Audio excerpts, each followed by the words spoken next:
Again, it is a renewed interest because of all the rumors that were sparking.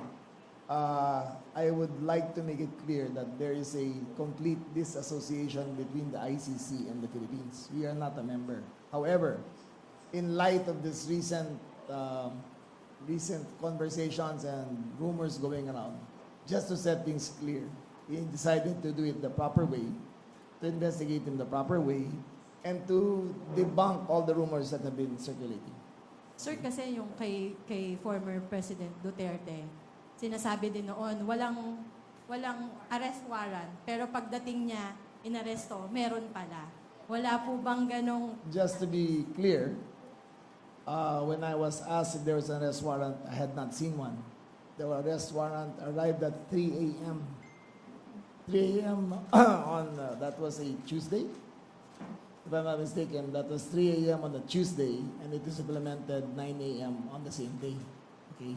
So, just to be clear, okay, I have no personal knowledge of an arrest warrant. We are merely reinvestigating the case. Sir, sorry. Isa na lang po. Sir, hindi ba para yung magiging result ng investigation nyo ay ipapadala sa ICC? We are not a part of the ICC. Finally, in conclusion, the CIDG will issue a subpoena tomorrow to General De La Rosa to appear personally before the CIDG office here in aid of investigation of the previous crimes. I repeat, this is not an arrest warrant, but a subpoena for the senator and former chief of police, former chief of the PNP.